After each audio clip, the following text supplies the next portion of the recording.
ત્રીજું ચૌર્ય પાપનું વર્ણન.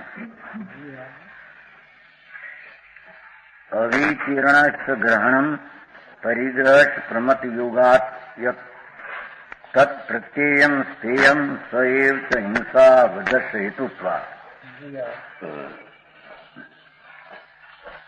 જે પ્રમાદ કષાયના યુગથી આપ્યા વિના સુવર્ણ વસ્ત્રાદિ પરિગ્રહનું ગ્રહણ કરે છે, સોનું વસ્ત્રાદિ, તેને ચોરી જાણવી જોઈએ. અને તે જ વધનું કારણ હિંસા છે. અહીં તો પાંચેમાં હિંસા સિદ્ધ કરે છે. જૂઠું બોલવામાં હિંસા છે, હિંસામાં તો હિંસા છે, ચોરીમાં પણ હિંસા છે. યત પ્રમત યોગાત અવિતરણ પરિગ્રહ અવિતરણ આપ્યાવીને શ્રેયમ પ્રત્યેયમ સએવ હિંસા ભવતી વધત હેતુત્વા.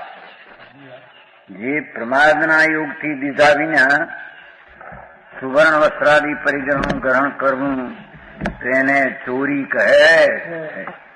તે જ ચોરી હિંસા છે. એ ચોરીનો ભાવ જ હિંસા છે. કેમ કે પોતાના અને પરના જીવના પ્રાણઘાતનું કારણ છે. ચોરી પોતાના અને પરના પ્રાણઘાતનું કારણ છે. આનું ફેરતા નથી, સંભળાય નહીં. ચોરીમાં હિંસા છે, ભાવ ને દ્રવ્ય હિંસા એવા સિદ્ધ કરે છે. પોતાને ચોરી કરવાના ભાવ થયા, એ ભાવ હિંસા કસાય થયો, એ જ આત્મામાં ભાવ હિંસા થઈ.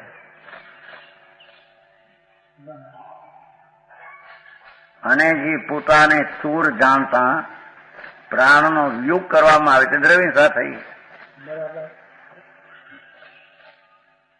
ચોર જાણીને મારે, પ્રાણનો નાશ થાય, એ દ્રવ્ય હિંસા થઈ. જે જીવની વસ્તુ ચોરવામાં આવી તેને અંતરંગમાં પીડા થઈ, એની વસ્તુ લઈ લીધી, એને અંતરમાં પીડા થઈ. તેની ભાવહિંસા છે. એ આમાંની ભાવહિંસા, એમાં નિમિત્ત થયો, એમાં તો અહીં તો એમ કે ભાવહિંસા કરે એમ ભાષા આવે છે ને વ્યવહારથી.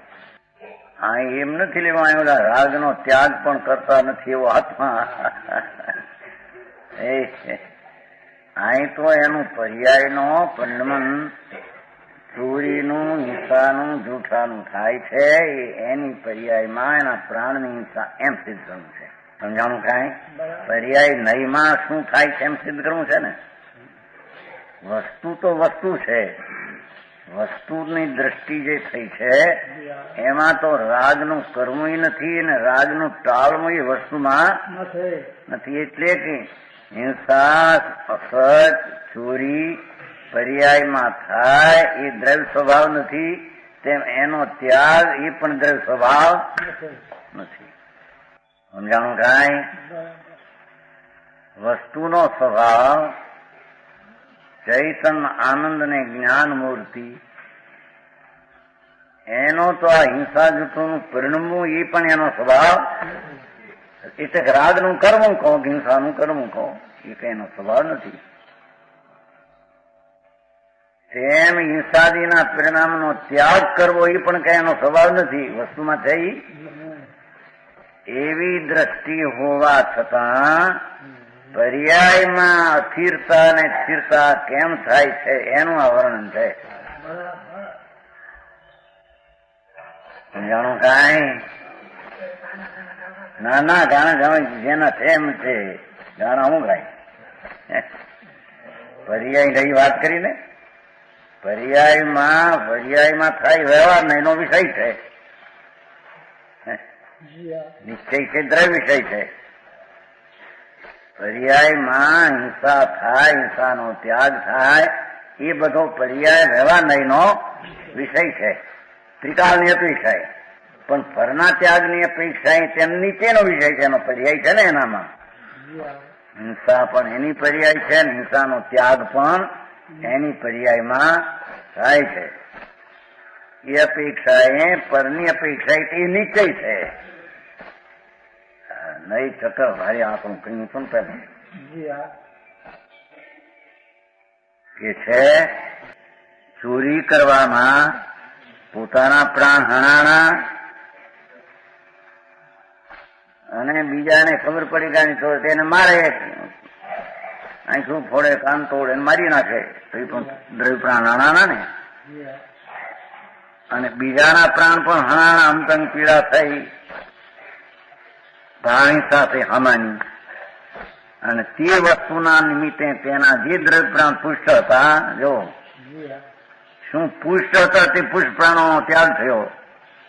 એની પાસે કઈ પૈસા હતા સમજાય છે ને, ધન ધન સંપત્તિ આદિ વસ્તુ હતી એ લીધી એને માનતો પુષ્ટ હતો દ્રવ્ય પ્રાણ. સમજાણું હે શરીરમાં પડી જાય ને આ બધું લાકડી હાથમાં લેવી પડે.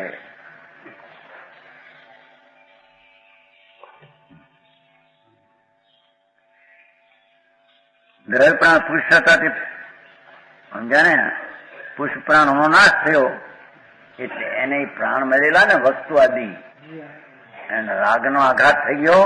અને બાહ્ય પ્રાણ જે છે એ બાહ્ય પ્રાણ છે ને બધા લક્ષ્મી આદિ બાહ્ય પ્રાણ છે એ પુષ્ટ ઓછા થઈ ગયા. એ પણ બાહ્ય પ્રાણનો નાશ થયો. સમજાણું કાંઈ? બહુ સરસ વાત. હિંસા અને હિંસા ઉપર સમજાણું.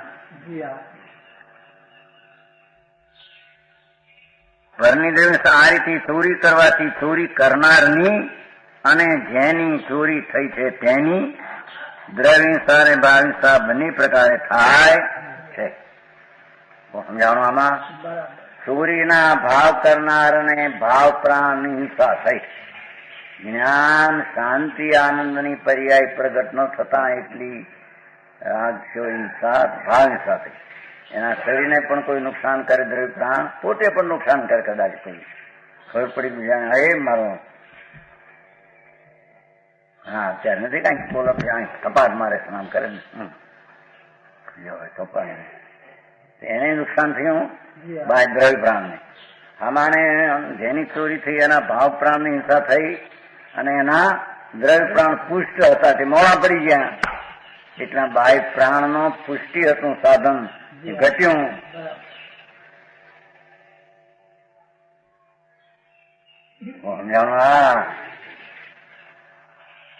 ચાર પ્રકારની હિંસા સિદ્ધ કરી. ચોરી કરનારને પોતાના ભાવ પ્રાણ દ્રવ્ય પ્રાણ, બીજાના ભાવ પ્રાણ દ્રવ્ય પ્રાણ, આ રીતે ચોરી છે એ હિંસા છે. સમજાણું કાંઈ?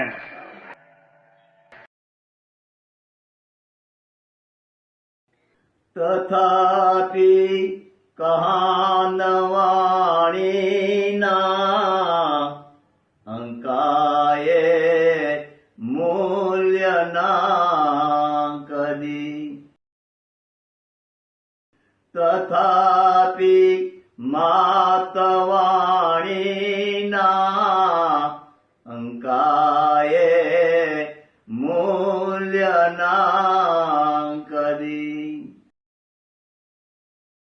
પરમ કૃપાળુ પૂજ્ય સદગુરુ દેવનો જય હો. પ્રસામૂર્તિ પૂજ્ય ભગવતી માતનો જય હો. જીનવાણી માતનો જય હો. પરમિત્રા દિગંબર જૈન ધર્મનો